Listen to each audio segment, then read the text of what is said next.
For participants who wish to listen to the meeting in English, please select using the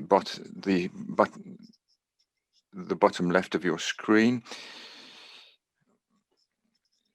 Bienvenue à tous les ministres des différentes régions ainsi que les experts en matière de parité et d'inclusion. Nous allons démarrer par une présentation et pour explorer les principaux thèmes, pour alimenter ce qui rend notre discussion particulièrement intéressante. Le but étant d'accélérer l'inclusion, la parité et d'aboutir à nos...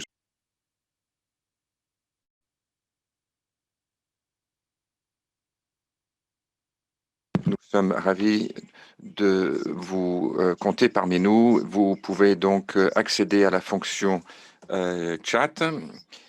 Nous vous invitons à utiliser cette fonction.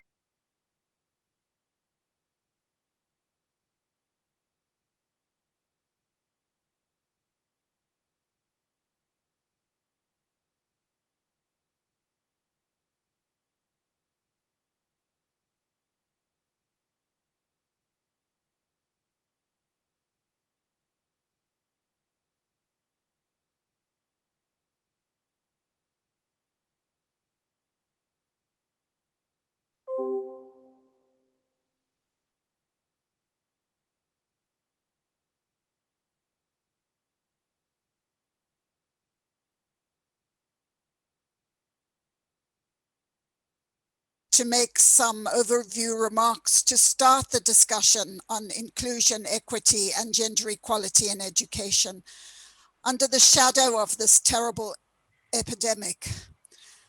I think this pandemic is markedly different from other pandemics in the way that it has impacted on education. Tragically, this year we have seen restrictions on access and participation in education at the very moment inclusion is so prominent in global policy making. At a time we are most in need of the process of education for sharing information, understanding, connection, cooperation, and developing opportunities, we are most constrained in delivering and enhancing provision by the marked inequalities of our world. We need some special skills to navigate through this. Inclusion is about respecting diverse needs, abilities, and characteristics of learners and eliminating all forms of discrimination in all places of learning. How do we make this concrete? One way is thinking about particular people. I will talk about a girl whom I'll call Layla, a name used in many countries. Her family is poor. Both parents work. The small factory where her father worked closed and he returned home. He has no income for months as he has had no income for months as the promised government grant has not arrived. Relatives are ill. Layla's mother has nursed them while Layla looks after younger brothers and sisters and does long hours of housework. All family savings have been spent on food and rent. School is closed. Layla's not been able to leave home. Her family belongs to a stigmatized group. Neighbors have been attacked, accused of causing the virus. She has heard her school teachers are sending lessons by phone, but she has no phone. She is anxious, hungry, tired, bored. At home, she does not speak the language they use at school, and she is worried she is forgetting it. She suspects when school resumes, there will be no money for her books or travel, and her dreams of finishing school will shatter. What does the past and the present teach us about the policy we need to support Layla and millions like her to assure a future? One way to think about this pandemic is that it is as if we are looking through water. The inequalities that exist in our society and affect the poor and the excluded are magnified and also changed by the multiple forms of crisis: health, economic, political, and environmental. We need to work to put equity, inclusion, and human rights at the center of all our responses and future plans. The kinds of policy Leila needs, I think, would join together delivering on social protection, access to education and healthcare, addressing discrimination and violence, listening to what local needs are, where the government's response to COVID isn't working, and how to fix it. This pandemic shares some features with the terrible losses and high levels of suffering associated with HIV, AIDS, Ebola, and the flu epidemics of the 20th and 21st centuries, where effects on the most marginalized and vulnerable groups of society have been enormous. Across all these pandemics, women and girls were disproportionately affected by a loss of time and earnings because they were the ones called on or offering to provide added levels of care needed for the sick, the very young, the very old, and the most vulnerable, including those with disabilities, mental health issues, and those in mourning. We must be alert to the gender inequalities associated with care and give a special place to attending and listening out for the collaborations needed to support and sustain inclusion, equity, and gender equality in our responses.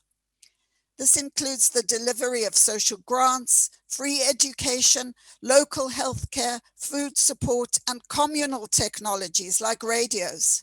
These will help Leila rebuild hopes of returning to school. We have learned from past epidemics not to overlook how violence accompanies health emergencies. The HIV/AIDS epidemic brought to world attention that violence against women and girls was not a personal, private matter of shame and silence, but an issue demanding public action, information, listening, and understanding better to enhance practice. Schools may, regrettably, in some instances, be a setting for violence, but schools are also key to addressing and changing the relationships that cause acts of violence. They are places where boys and girls can learn about gender equality, our different vulnerabilities, and put ideals about tolerance and respect into practice. Our knowledge and capacity to address school-related gender-based violence has grown globally, nationally, and locally. We owe it to every Leila to support a sense that returning to school will be about returning to a safe place where teachers and administrators care, act swiftly against hints of violence, and build inclusive learning communities. We can now deliver the training and resources to make this happen. Returning to school is not just a matter of deciding on a date and cleaning the buildings, however important those actions are. Additional focus needs to be on how to support back to school and back into learning those like Leila, who have been excluded because of the ways in which our societies do not sufficiently protect or support the poor, the vulnerable, the caregivers, or those who suffer discrimination.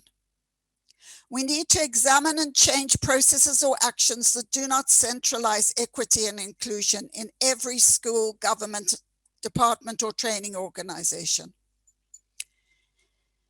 Here is a story which exemplifies for me how we can change attitudes to care.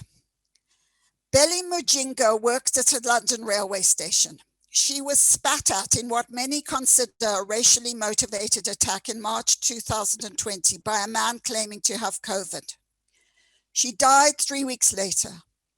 Her husband has grieved, supported their daughter to return to school, and campaigned to have the case investigated as a hate crime. As concrete policy and practice grew from the HIV/AIDS epidemic to enable us to address gender-based violence in school, building back better in education must focus on valuing care, challenging racism and stereotypes, centering equity, gender equality, and human rights in how we build and run education systems. We can document inequality. It is associated with how much food, money, or protection different people get. It is also linked with how teachers and pupils treat groups who they consider outsiders. It manifests in who the laws protect, whose voices are heard, who gets access to technologies, whose water is polluted, and whose fuel causes illness.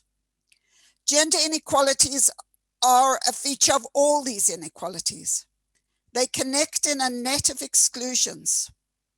Working towards inclusion, collaboration, and equity means cutting this net and freeing the potential education offers us all. It means getting specific about how to build policies and practices that attend to, listen to, and provide good resources for those in poverty, stigmatized ethnic, religious, racialized groups or girls with disabilities, those who cannot access learning technologies. Gender inequality and equality is not one process. It is multidimensional, requiring joined up action across education, health, social protection, economic and political processes. It works at global, national, local, and household levels, and all are needed. It should not be an afterthought, but a central feature of any interpretation of Build Back Better and the connections and collaborations this requires. The pandemic is clearly exacerbating inequalities in education, in access to information technologies, in earnings, in livelihoods. But as key decision makers, and I've seen where everyone comes from so many different places, it's amazing. I think we can still say it will not rob us of our concerns with rights, with care, inclusion, equity, and commitment to try to change the processes that make for intersecting inequalities. We can affirm a focus on making education systems responsive to the many-sidedness of gender equality. I think if a Layla is always in our thoughts and we're attentive to her needs, we have a goal to which we are building. Thank you. Thank you so much, Elaine, for this very inspiring introduction. We will now start our panel discussion, and this will be moderated by Nora Files, who's head of the Secretariat for the United Nations Girls' Education Initiative. Thank you very much, Nora, for having accepted our invitation to moderate this session. And the floor is yours. Thank you. Thank you very much, Vibeke, and it is a pleasure to be with you today. The Leave No One Behind agenda agreed at the World Education Forum in Incheon has proven to be far more difficult than we thought. Equity and inclusion remain a bold and visionary demand. As we've heard from Elaine, and as we know ourselves from experience, millions of children and youth are excluded from quality education because of gender, poverty, displacement, and disability. So even before COVID, the great progress towards equal access for all children to quality inclusive education was still a dream. And now under the virus, all of these disparities and inequalities have become exacerbated. And as Elaine outlined, the COVID pandemic has in fact revealed deep structural inequalities, which are just below the surface. Now in this panel, we will hear from the Honorable Ministers of Education from Antigua and Barbuda, Côte d'Ivoire, Pakistan, and Portugal, as well as representatives from the Ministry of Education in Italy and the United Kingdom's Foreign Commonwealth Development Office. We are also very pleased to have with us today the UN Special Rapporteur on the Right to Education and the co-chair of the Global Action on Disability Network, Working Group on Inclusive Education. Our speakers will share their views and perspectives on what policies and strategies are needed to ensure equitable access to quality learning during COVID-19 and beyond. This involves inclusive and accessible distance learning solutions that reach all learners, and through what we are calling Building Back Equal, efforts to ensure that more resilient, gender-responsive education systems that leave no one behind. The speakers will also refer to the priority actions of the 2020 Global Education Meeting Declaration that will be adopted in a high-level meeting. We will start off the session with a short video from UNESCO, which is part of the Global Education Coalition's Keeping Girls in the Picture campaign.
We are going to turn to the panel now, and we hope that all of our speakers are on the call. We're just going to improvise a little bit as we go through.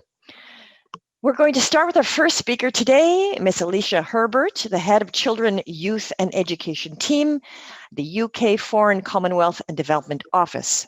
Welcome, Alicia. We know that public health outbreaks usually have distinct gendered impacts. Evidence from past crises shows that girls are particularly vulnerable in the face of prolonged school closures, not only to learning loss, but also to increased risks of early marriage, early pregnancy, and gender-based violence. And the COVID-19 pandemic is no exception. The United Kingdom sits on the reference group for the Global Education Coalition's gender flagship to respond to COVID-19 and has been a leading advocate for girls' education for years. How, in your view, can governments and partners help address the challenges girls are facing in accessing quality learning? What about other risks to their health and well-being during COVID-19 related school closures? Over to you, Alicia. Okay, thank you very much for that, Nora.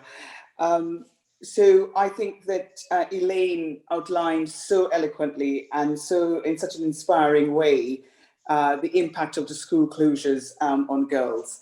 The story of Layla, the way in which she described that, her access or lack of access to remote learning during the time of school closures, her increased vulnerability, actually speaks to the experience of girls across the world. Yes, as you said, Nora, the UK has had a focus on girls' education for a number of years, and we continue to be a very, very strong advocate of girls' education. And why is that? Because the evidence is clear. It is one of the best investments in development for girls and women themselves, for society, for the economies, for this generation, and indeed for the next.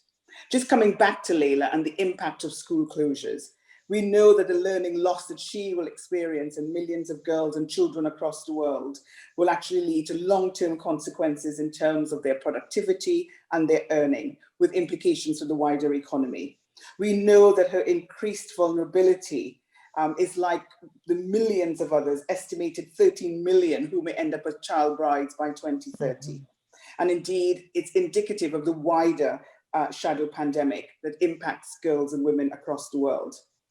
And Layla, like so many others, like millions of others, tens of millions, an estimated 20 million girls of secondary school age may not actually return to school. They're likely to be locked out of the classroom permanently.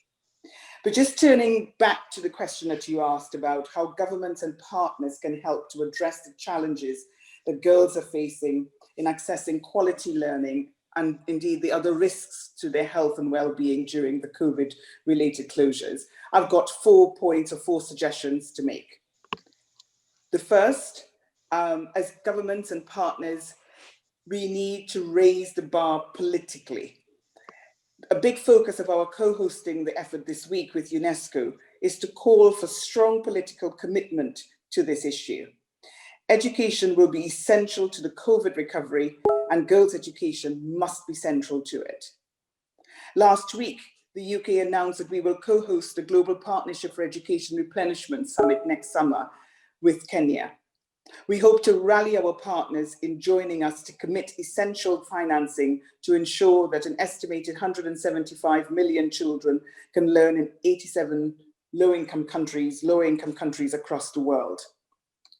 And we will elevate this issue at the very highest political levels as we can, raising awareness of the barriers that girls face in accessing a quality education throughout the course of our G7 presidency next year. So first suggestion, raising the bar politically. Second, we must protect and increase financing for education. The additional costs due to COVID-19 related school closures risk increasing the SDG financing gap by up to 1/3 to almost $200 billion. It's a staggering figure. But investing now in re-enrollment and remedial programs could reduce this additional cost by as much as 75%. More money alone isn't enough. We must invest smartly. We need to use the evidence to invest in the most cost-effective education interventions. This is why the UK has co-convened the Global Education Evidence Advisory Panel and are launching a Smart Buys paper on what works next week. And we need to consider innovative financing models as well.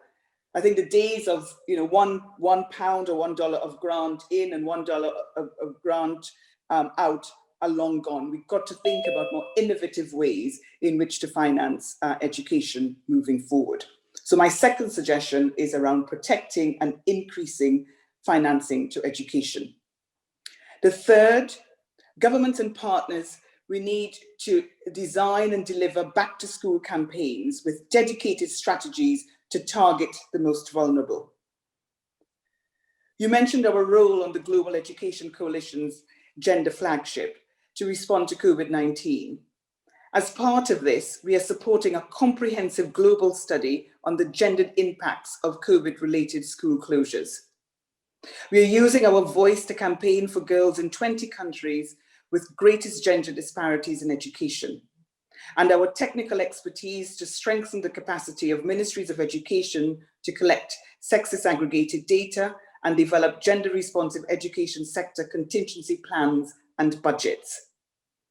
These will include incentives for marginalized girls, such as cash transfers and school meals.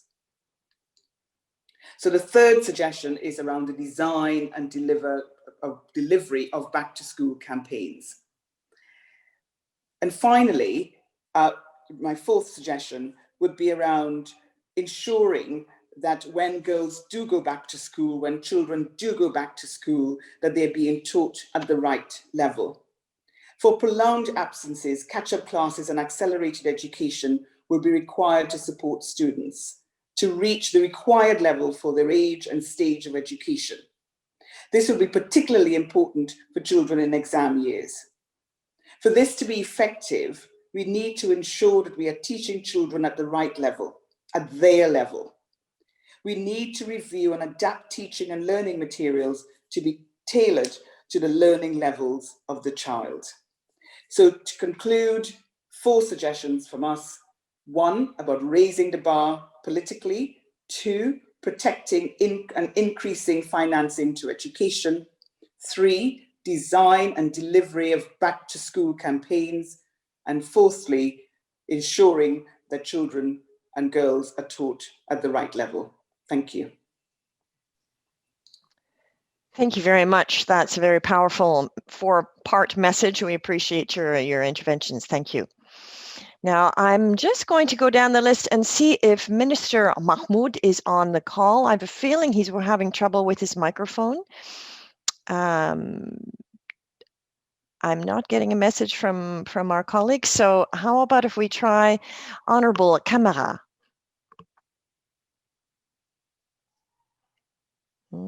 Also, yes, we're having trouble with the minister's mic and video, so we're going to go to our fourth speaker, and I'm sorry about this, colleagues. We're all managing under the new challenges of working remotely and how that works for us or not.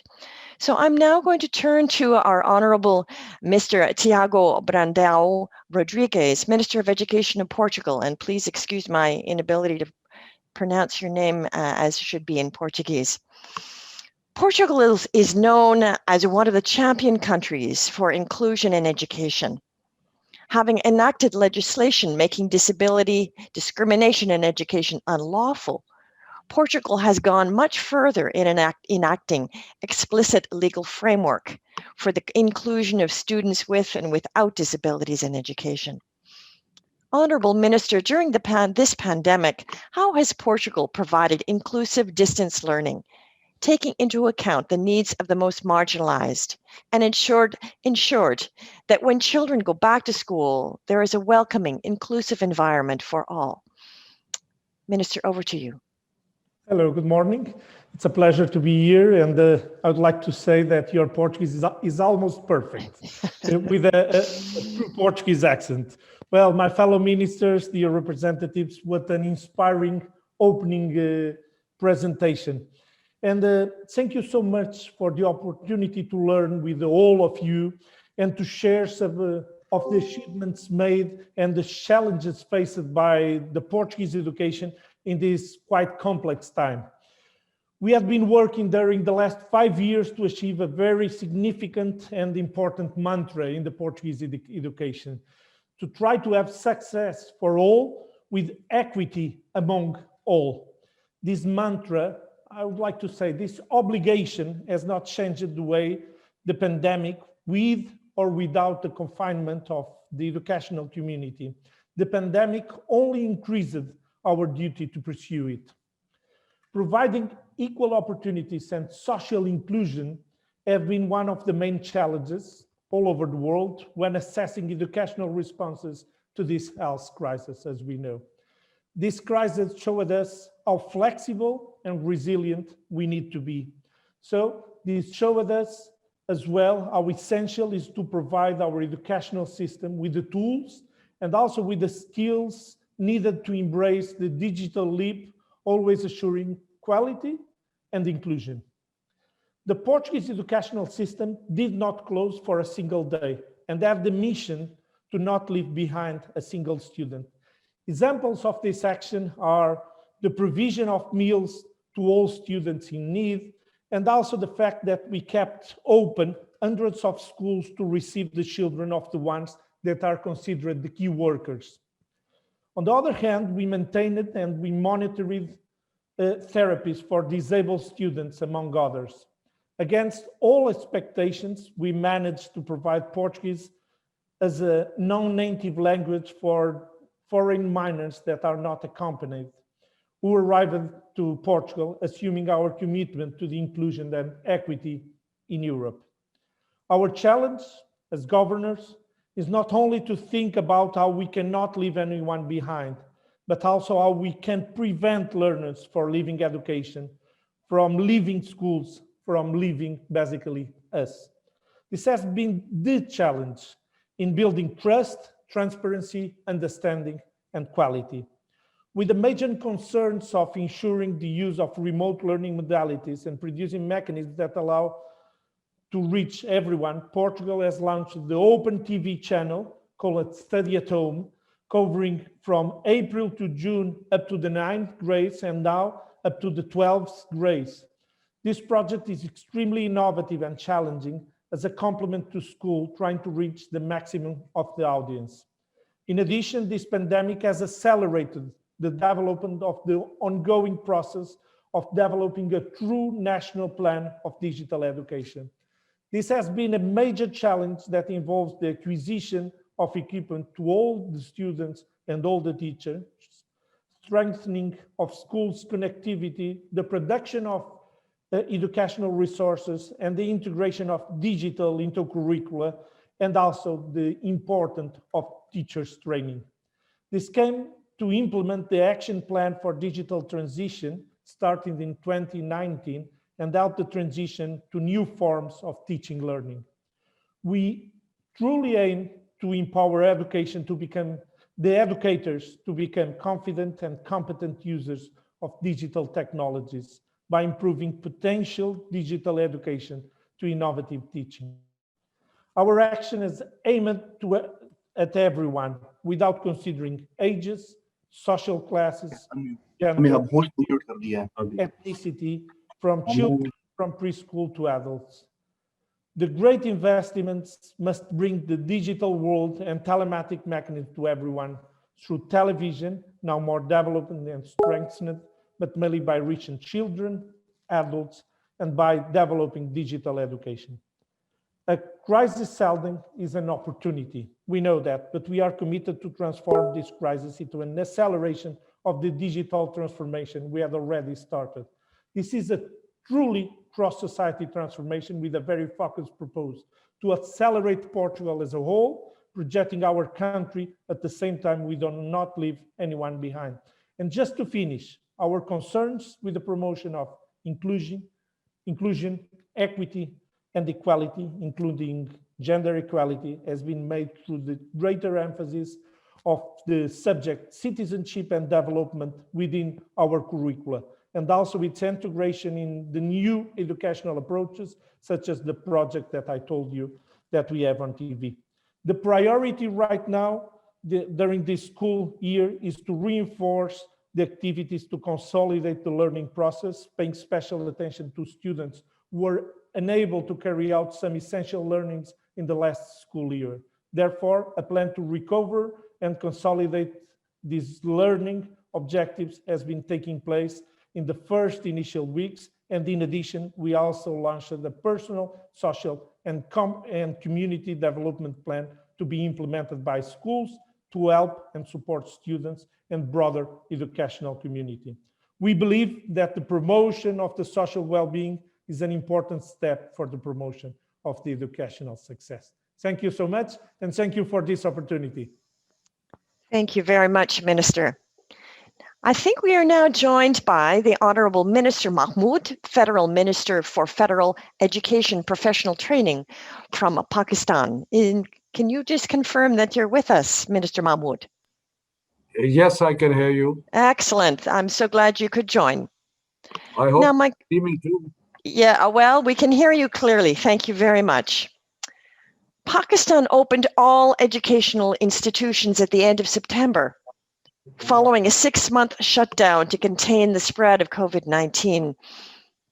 Can you please tell us, Honorable Minister, how did the government of Pakistan take steps to ensure that the most marginalized and vulnerable learners, including girls and boys in rural contexts, could continue their education? To what extent have school reopening policies taken steps to promote equity, inclusion, and gender equality? Over to you, Minister. Thank you very much. First, allow me to thank UNESCO and the governments of Ghana, Norway, and the United Kingdom for this initiative of organizing an extraordinary session on education post-COVID-19. I also thank you for your insight and remarkable experiences head of the UN Girls Education Initiative. COVID posed unprecedented challenges. Nobody, either in Pakistan or anywhere in the world, had faced such an unprecedented challenge to education. So on March 13, we were forced to shut down all education institutions. And that posed a very unique challenge because with a large number of population living in the rural areas where internet connectivity was a problem, it was very difficult to reach everybody. And the social divide has always been there in like most societies, based on gender, wealth, ability, location, and language. But what the pandemic revealed, obviously, was a digital divide, which was also impacting people based on various fault lines. So therefore, it became a really multifaceted challenge, that how do you not only provide quality in education, but you provide access, you provide everybody an opportunity to have at least some learning that takes place. So therefore, within 15 days, the government of Pakistan, our ministry, decided to have a channel. Uh, we got a TV channel and started lessons uh, in starting at 8 in the morning and up till 6 in the evening. We were fortunate that there was a fair amount of content that was available with EdTech companies. So we did not have to immediately create content. That content was available, and we were able to beam literally these lessons for about 10 hours every day. So this made a huge difference, because in this way we were able to override the digital divide to some extent.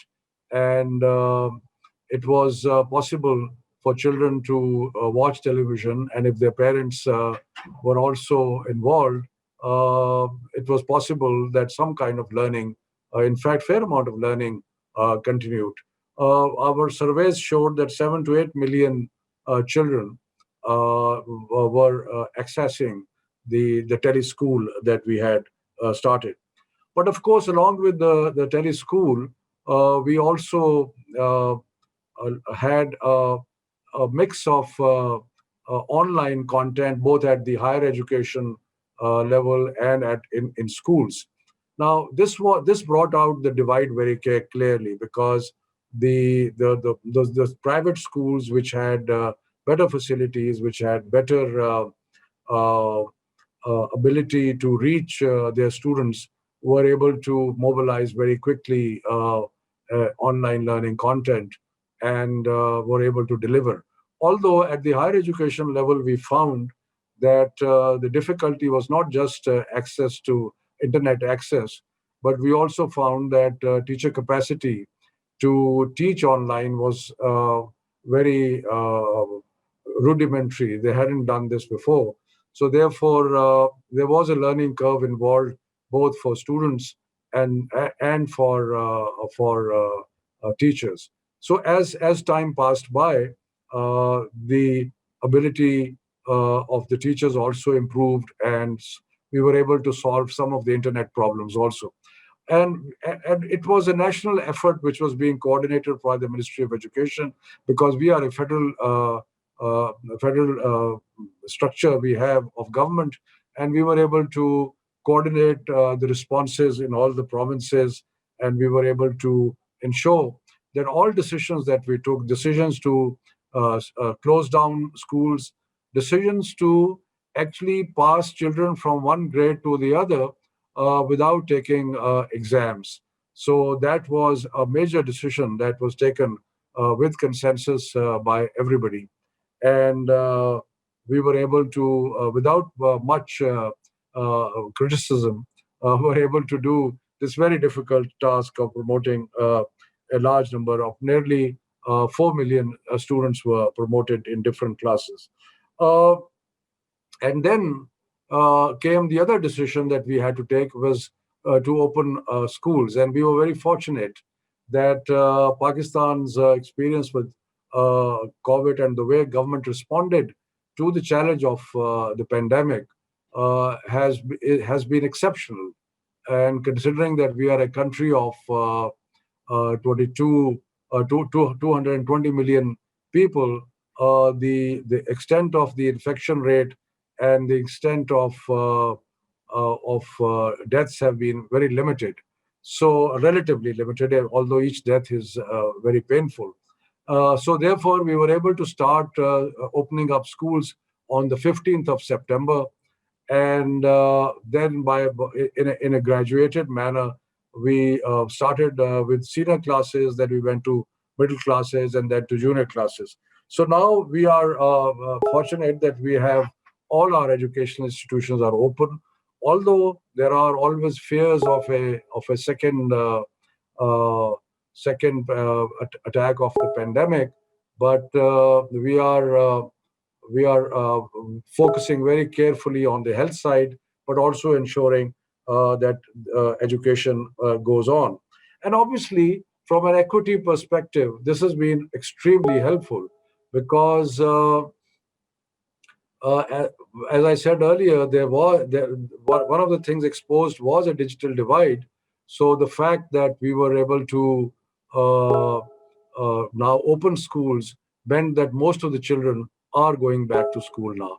Although my worry is on two scores. My worry is that a certain category of children may not be able to go back to school, so we may have to may add to some of our out of school children statistic. But we are getting reports that nearly 80 to 90% children are coming to school. So this is one of the worries that I have. The other, of course, is learning poverty. My worry is that because of a 6-month break, children may have had a serious break, who have had a serious break in education may be affected, and therefore we have started testing children when after they have come back to see what are their learning levels. So on the girls' side, particularly technology, we learned some lessons during this period, and one very important lesson we learned was that distance learning is here to stay. That hopefully we will come out of this pandemic, but even so, there will be a place for distance learning, and so therefore we started a distance learning wing in our ministry, and now this distance learning is becoming a fairly important part of how we move forward. We also found that technology can leapfrog some of the traditional hurdles that we have in terms of rural areas and urban areas, and reaching out to rural schools and to rural teachers for training, for delivery of lessons. Technology can be very, very helpful and very useful. So with the pandemic still on, although the schools are open, but this has taught us that we can now have blended learning where we teach in the school and teach in the class, but we also use technology to reach out to the students. And therefore, we've started with the help of the World Bank and UNICEF. We have developed a national education response and resilience plan for COVID-19, which is going to not only help us in safely opening schools, because that's part of the plan, but also to invest fairly heavily in content development, in assessing the right technological methodology to reach the children. And I think that these efforts will be very, very helpful. And just to summarize, this has been a very difficult period, but also an important learning period. And as we go forward, we will develop capacities to reach children even in difficult times. Thank you very much. Thank you very much, Minister. Now, colleagues, before we move to the next speaker, we will screen a short video from the Global Education Monitoring Report on what we mean by all means all.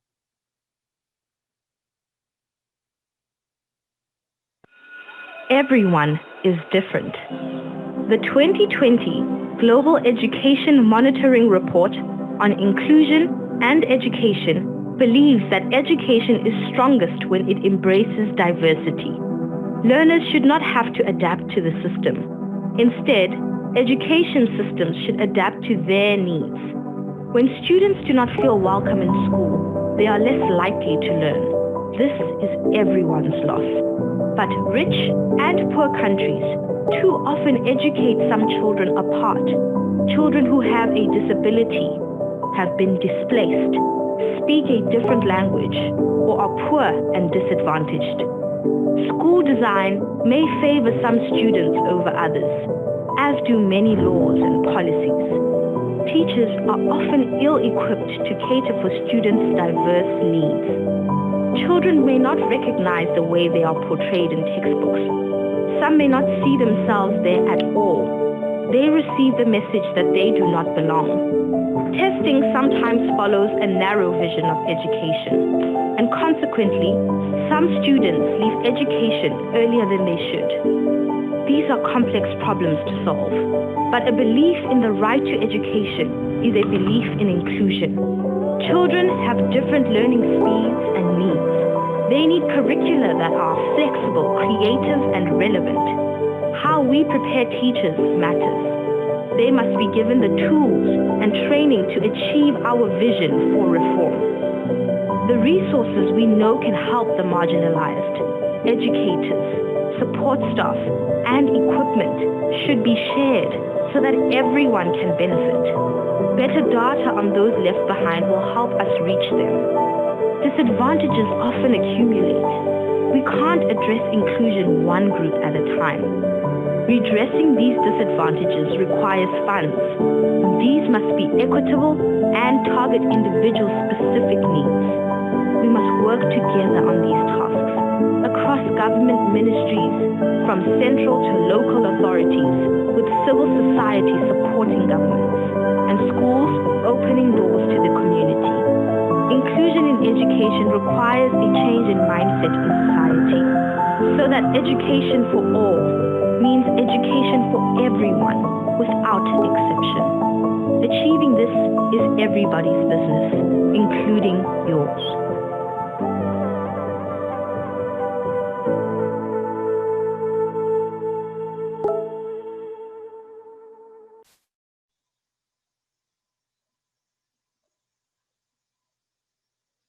Thank you for that video. Very clever presentation of what we mean by all means all. I'd like to turn now to Mr. Gianluca Grandi, who is the diplomatic advisor to the Ministry of Education of Italy. Mr. Grandi, the Italian government passed a law in 1977 that closed all special schools, units, and all other non-inclusive forms of provision. And more recent amendments to further strengthened the inclusive nature of the education system.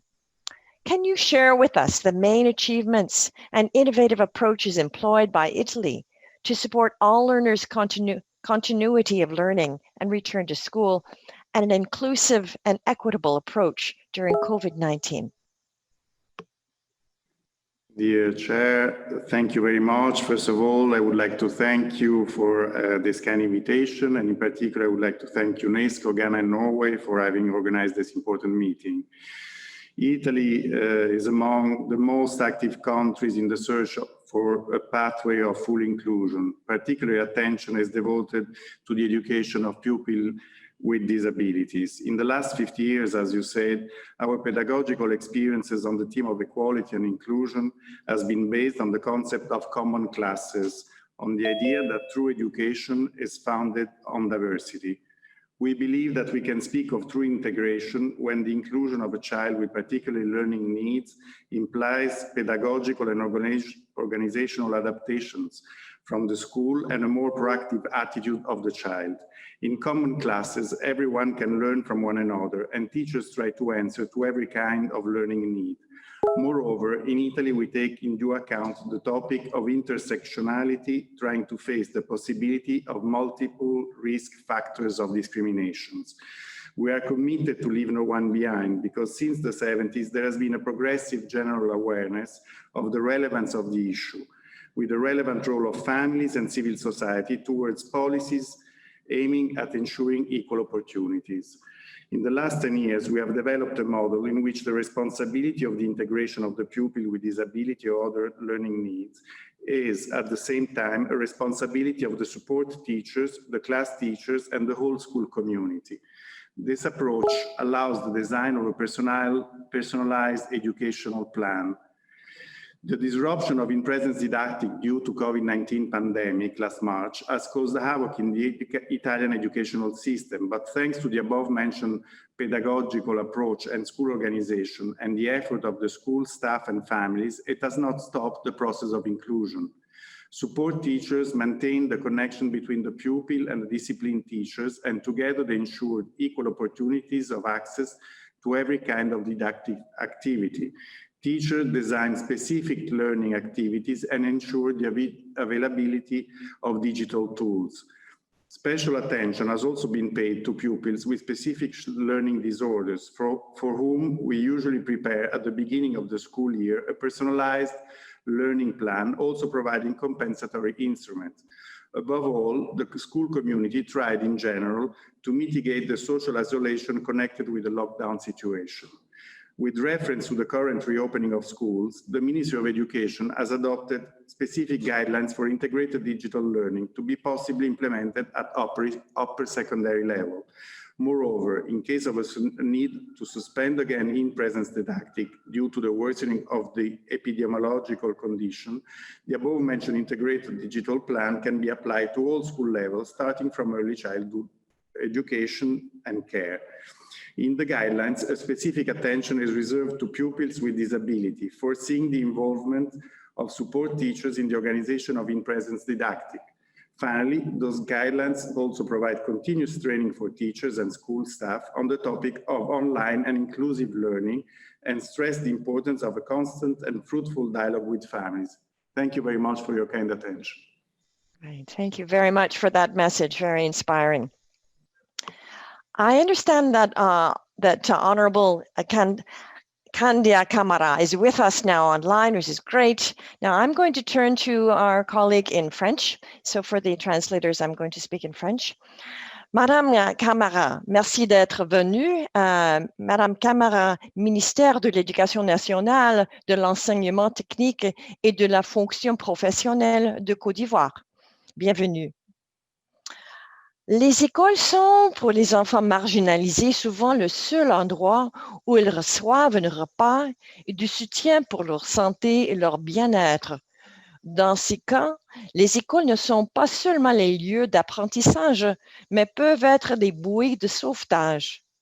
Comment la Côte d'Ivoire a-t-elle assuré la continuité de l'apprentissage et initié les coopérations pour répondre aux besoins de santé et de protection des plus vulnérables pendant les fermetures des écoles? Madame.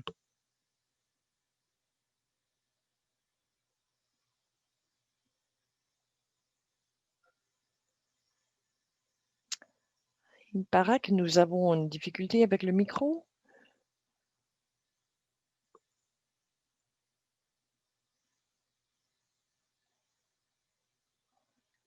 Collègues techniques, est-ce que vous pouvez nous assister? We seem to be having trouble with the minister's microphone. I'm waiting for our technical colleagues. Perhaps we should come back to Madame Camara. I'm going to... Nora, oui? Il faut que je le fasse de son côté. On l'avait fait de notre côté, mais il faut qu'elle fasse aussi de son côté et son caméra aussi. Oh, okay, we're just going to wait a minute and see if we have success here.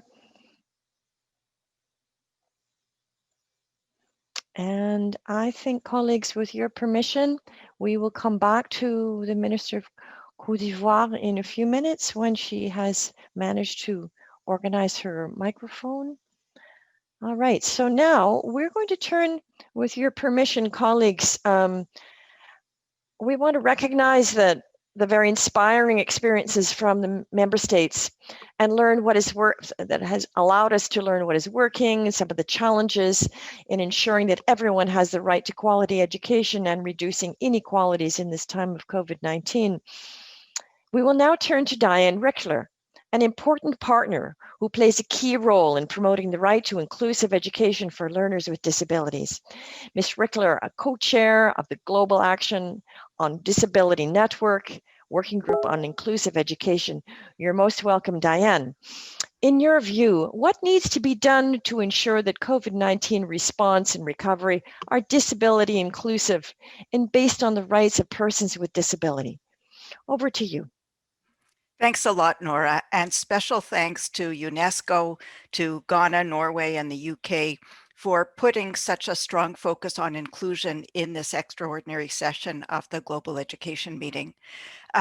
First of all, for those of you who don't know GLAD, it's the Global Action on Disability coordination mechanism that includes bilateral and multilateral donors, foundations, the private sector, and civil society organizations. And our focus is to ensure the inclusion of persons with disabilities in international development and humanitarian action. And I should mention that at the present time, there's a rotating chair of GLAD, and the current chairs are Norway, the UK, and the International Disability Alliance, which I represent. So it's good to see the focus by the conveners of this meeting. We're very encouraged that the draft outcome declaration for the high-level meeting that will take place in a couple of days recognizes the need to include learners with disabilities in COVID-19 response and recovery. And certainly that's consistent with the recommendations of the Global Education Monitoring Report, the video that we just saw, which recognizes that diversity is not a problem, but it's an opportunity in education. We are concerned, however, that the draft outcome declaration talks about transformation, but in fact, what we see is that many attempts to build back better are incremental, and that they won't fundamentally address the exclusion of learners with disabilities. We think that we shouldn't be thinking only of building back better. We need to think about building back different. So what needs to be done? First of all, a key point of consensus of the GLAD members is that we need to adopt what's been called a twin track approach. And that means addressing systemic issues to promote full inclusion of all learners, while at the same time investing in accommodations and individual supports that are required for learners with disabilities. That's very different from creating silos or separate programs for different marginalized groups, which really has been the pattern too often in the past, where funding has been available for specific programs for specific groups of marginalized learners, rather than addressing the systemic issues of the system as a whole. Another concern we have is that the challenge is not just to train teachers, but to support teachers, to support them with resources, with expertise, with management practices, such as problem-solving skills.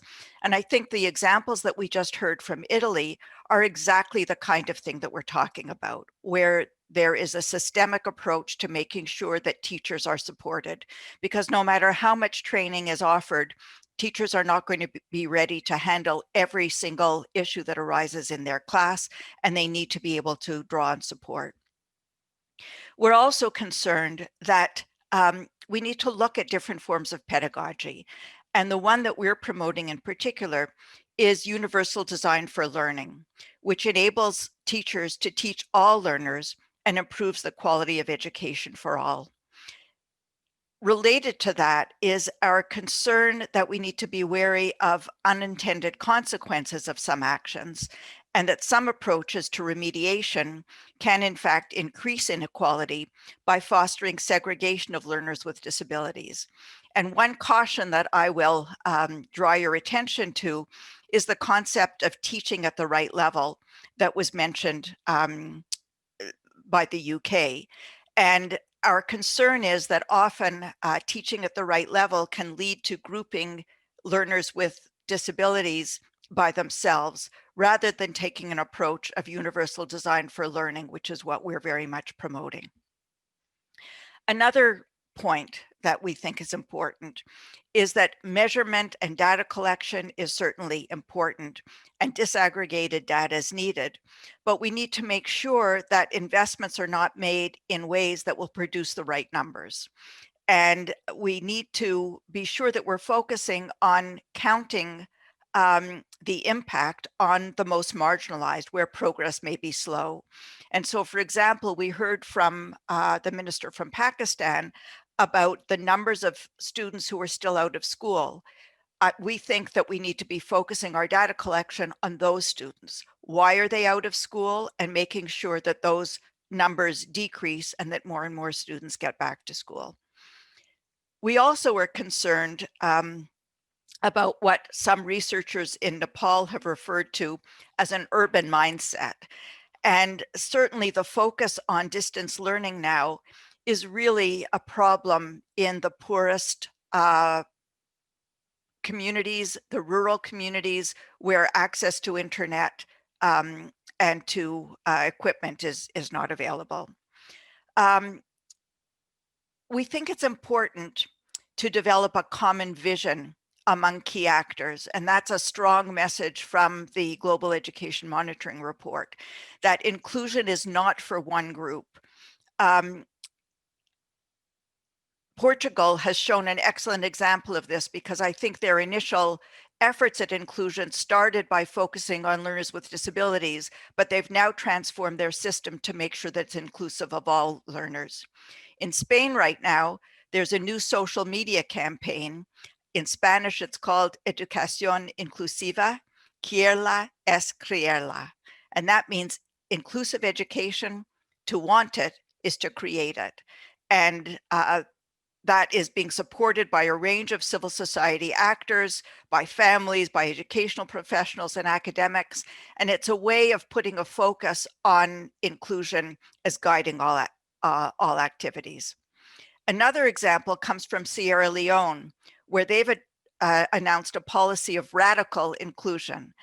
It was first applied to pregnant girls and young mothers who were being excluded from school, but it seems to be an apt slogan for ensuring that we're talking about including all, radical inclusion. And finally, while educators play key roles, we can't forget parents, who are the most important persons in the lives of children with disabilities. Parents should be mobilized, they should be supported to assist in the lives of their children, both during and after the pandemic, because investing in families will lead to lifelong benefits in the lives of their children. So in conclusion, we can't talk about including learners with disabilities without talking about fully inclusive systems. Inclusive education requires a profound cultural shift at early education, primary, secondary, and post-secondary levels. It means having one system of education for all learners, no longer separate departments of special education. It means providing supports that are inclusive of learners with disabilities. And by committing ourselves to include learners with disabilities, we can ensure improved quality of education for all. Thank you. Thank you very much, Diane. Now, we are very pleased to have with us the last speaker for today is Dr. Kumbu Bolibari, the UN Special Rapporteur on the Right to Education. You're most welcome, Dr. Bolibari. Nous aimerions terminer sur les droits et sur la manière de garantir le droit de tous les enfants à l'éducation. Votre récent rapport sur l'impact de COVID-19, je voulais dire, sur le droit à l'éducation montre que les inégalités et les disparités ont été exaspérées pendant cette période. Alors que nous célébrons cette année le 60e anniversaire de la Convention de l'UNESCO contre la discrimination dans l'éducation, que peut-on faire pour assurer la résilience et la préparation du système éducatif afin que le droit à l'éducation pour tous soit respecté? Madame Bolibari. Merci beaucoup, Nora. Je suis là avec beaucoup de plaisir, bien sûr, pour participer à cet espace de dialogue. Excellences, Mesdames et Messieurs, à vos titres grades respectifs. Je voudrais, avant de démarrer, Before I start with my presentation, I would like to extend my warmest thanks and my warmest gratitude to UNESCO for having initiated this effort and opened this area for dialogue, this space for dialogue. Thank you very much to Mrs. Azoulay, Excellency Mrs. Azoulay and Mrs. Giannini, the Assistant Director General. Thank you also to the entire team whose initiative it was to invite us. Thank you to all of the organizers that are dealing with this issue of securing the right to education. Now, very sincerely, very honestly, before I start my presentation, I would like to say once again that I'm extremely thankful to all of the organizations of the United Nations family, which are fighting tooth and nail every day to ensure the inclusion and equity dimensions in education. We talk about UNESCO, of course, but we're also talking about Laura Feitz's team for all the work done to foster these rights. So you're working in the sister organization of the United Nations. Thank you, and I commend the extraordinary work done by you and your team. I would also like to pay tribute to the work done by the organizations of civil society. They are doing extraordinary work. They are breaking new ground. They are organizing events, at the very, very local levels and grassroots levels everywhere in the world to make sure that inclusion is secured in education, recognizing the value, the worth of this work. And the key stakeholders in the education system is also a way of helping us move forward. And I would like also to pay tribute to all the work done during the times of pandemics by teachers, both male and female teachers, who were frontline workers to innovate, to invent from scratch. And we're talking about teachers who've never had an opportunity to get some training to the techniques of information and communication. I think that we really have to command their commitment, their engagement, and their ability to create something new and to adapt and to adjust to the target populations and audiences that we're talking about today. Now, also, I would like to very sincerely insist on the fact that in order to ensure inclusion and equity, you have to think about the society that you want to create. We want a peaceful, inclusive, resilient society, but also that will be a caring community. And this is the kind of society that we want for the future, enshrined with enshrined values, fundamental human enshrined values in it. And it is based on that vision that we'll be able to build education that will be free, of quality, public education, but also inclusive education. For me, that's the line that we need to follow. Now, very concretely, at the macroeconomic level, how do we fare? How do we go about this? Now, before COVID-19, we had 1 billion human beings who did not have a chance to go to school, didn't have an opportunity to go to school. There are 50 million young girls who were already excluded before the pandemic stroke. And there were inequalities before, but there are other inequalities have been created by pandemic, especially for girls coming from rural areas, from poor families, girls who are disabled, for example. And I won't quote any other such vulnerable populations because this has been mentioned by several speakers. But how do we go about this? Now, the first important element here, and I would really like to invite UNESCO to think about this. So when we create further dialogues spaces, we need to involve, for example, the Ministry of Finance. They need to have a say in the matter. We need to have a holistic vision of the education system and bring the stakeholders around the table. If you bring together the stakeholders in education to talk about financing, it's not enough. We also need to involve and engage the different ministries. Finance ministries need to be engaged and involved in this kind of dialogue. Since they have the necessary wherewithals, they have the money, they're holding the purse strings, and they will be made aware of this issue of inclusion, equity, and they will allocate resources to ensure that this happens. And I think we also need to support the global partnership for education. We need to mobilize financial resources and make sure that these resources will indeed be reallocated to the different countries, but they need to be allocated and earmarked for the education of girls and women. When we talk about girls' education, let's not forget that we need to have this holistic education. You can have, the mother or the fathers who can't read or write. There will be no education for children if they lacking the basic literacy skills. So we really need to deal with this and also educate adults. Another important dimension, we need to get organized. We need to support the global partnership for education and make sure that it is happening in a decentralized fashion. We need a continental African fund. We really need to be able to decentralize the global resources, and we need to make it happen regionally so that Africa can harness its potential and allocate the necessary resources to ensure the effectiveness and efficiency of the education programs for Africans. And this is also true for Asia and for other countries. It is also essential, I believe, to make sure that as part of this process, we could support this holistic vision.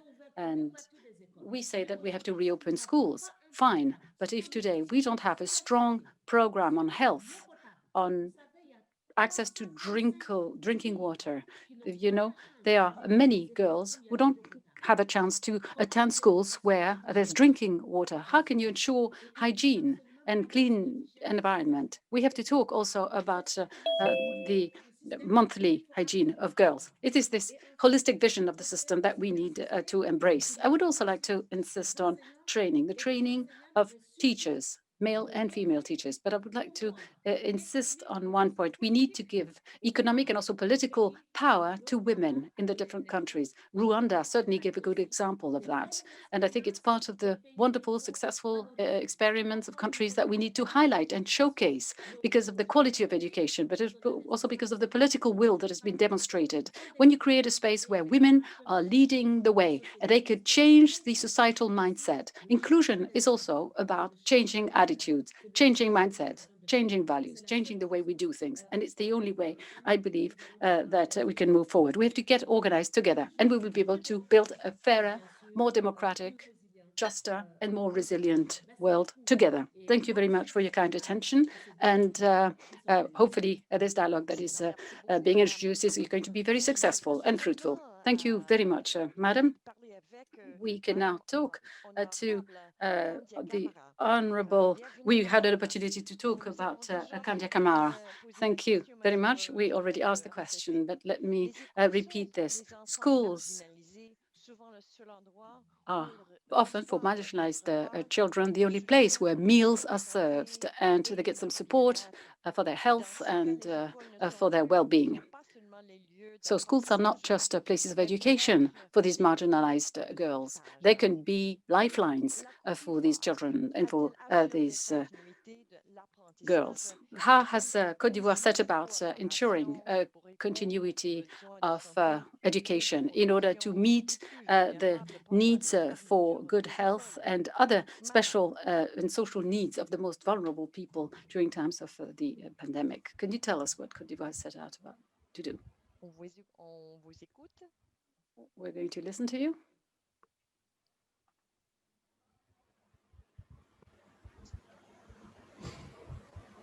Madame Camara.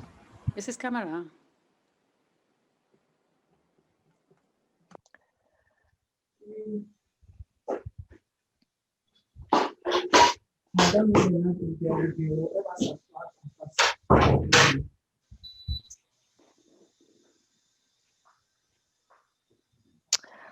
I think you're going to need to turn on your camera. Il faut allumer le caméra aussi une deuxième fois.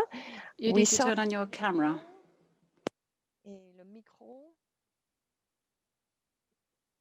Colleagues, I'm so sorry. We seem to be having a problem with Madame Camara's microphone and her camera. So I'm so sorry. I don't think we're going to be able to hear from the Minister of Côte d'Ivoire, although we are so wishing to do so.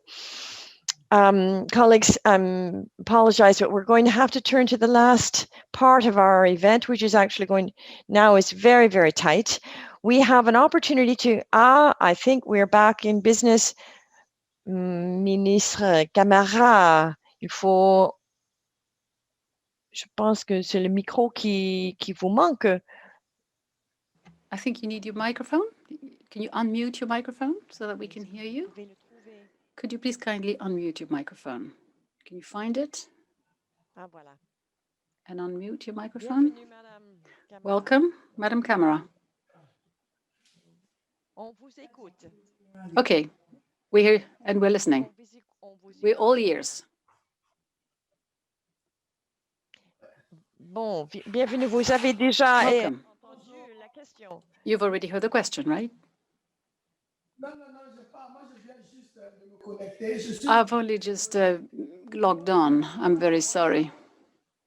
It wasn't the right time. We had not noted the right time. We thought it was an hour later. So sorry, but I've only just logged on onto this session. Could you carry on? Did you get the question? Should I repeat the question? Okay. Let me do that then. Yes, of course, no problem. Let me ask the question again. So this is the question. How did Côte d'Ivoire go about ensuring continuity of learning, and how did it set out some cooperation in order to meet the health and protection needs of the most vulnerable during the time when the schools were closed? Could you answer us, please, and tell us what Côte d'Ivoire has done?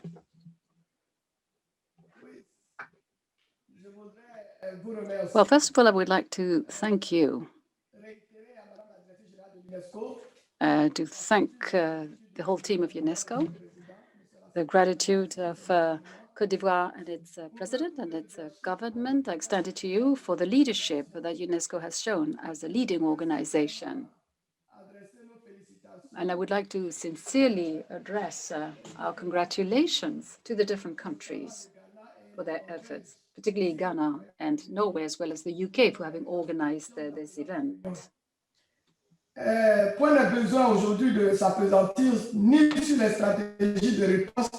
No need to talk about the many measures that have been introduced in our different countries in response to the pandemic. And we know the very harmful effects of this disease. We all know the consequences of this disease, of course.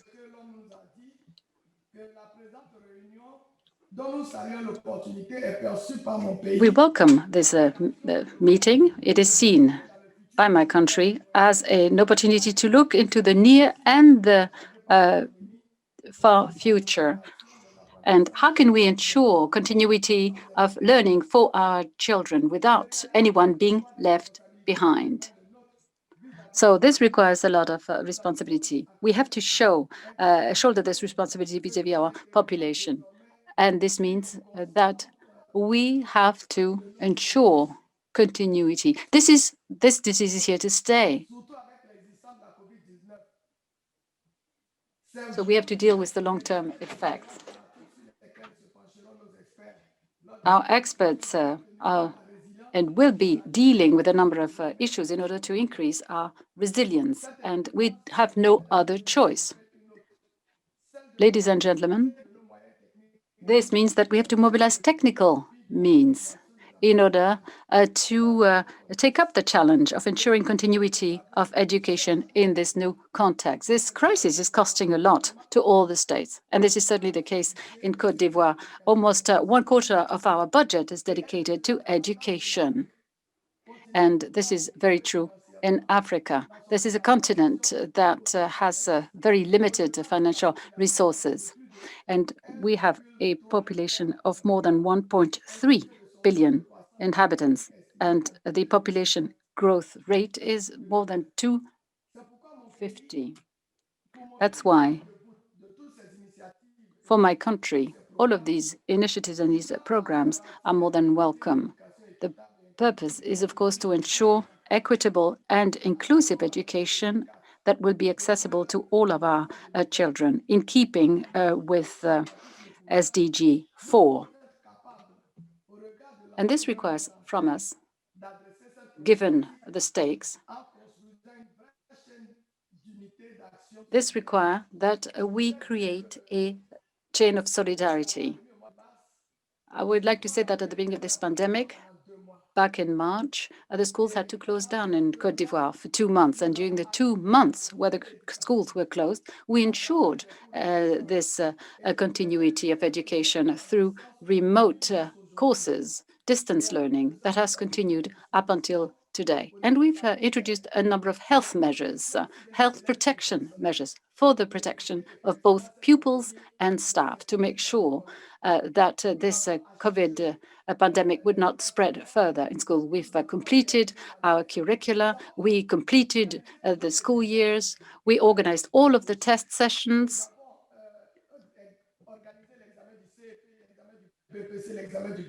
We organized all of the exams after junior high school, after senior high school. Educational exams for our teachers were also completed for our future teachers. And I can tell you that since the 14th of September, school has now resumed in Côte d'Ivoire.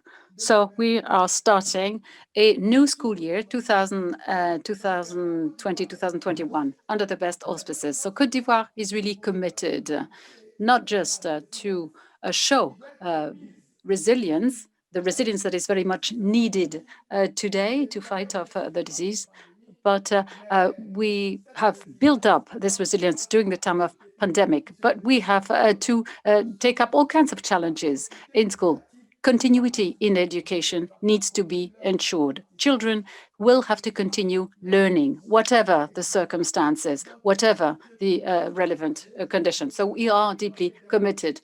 The government has extended a number of resources, and I would like to pay tribute to all of our partners, particularly UNESCO, UNICEF, the Global Partnership for Education. All of our partners have been by our side on the technical and financial side, and they have supported our efforts.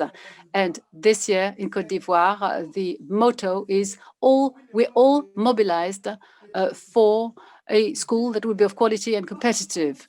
We would like to say that we stand ready to take up all of the challenges that will emerge and that we will be faced with, that Côte d'Ivoire will be faced with, so that children continue learning. Because you should know that Côte d'Ivoire has decided to give priority to the education of human capital. We are an emerging country, and we need to count on competent human resources. And this is why this has become a priority. So that's why so much money and resources are being dedicated to the sector of education. So this is what I could say. And again, you know, I wasn't here at the beginning of the meeting. So thank you very much, and I wish you every success.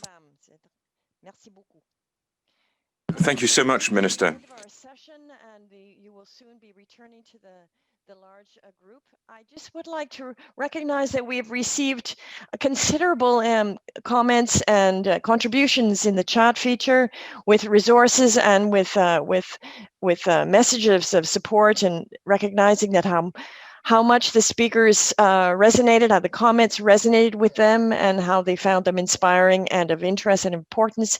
We know that there's considerable interest also to contribute yourself, to be speaking out, and we appreciate all that you have written to us, and we'll take note of that.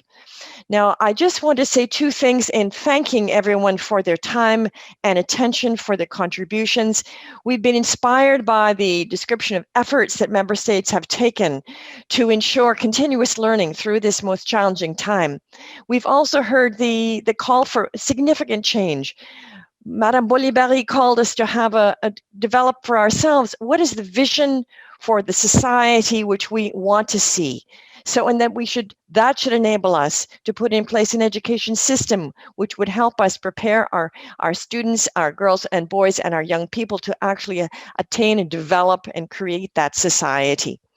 We've also heard of a call for truly inclusive systems, to invest and to put our political energy behind that intention, to make sure that schools are safe in the reopening and that they're different, that there is a space for all learners and they all have the right to quality education, regardless of their background, of their gender, of their status of disability or ability, where they live, and whether they are coming from a poor family or from a wealthy urban family.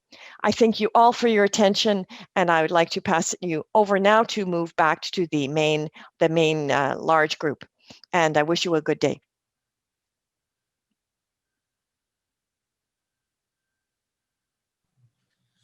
Bye. Good day.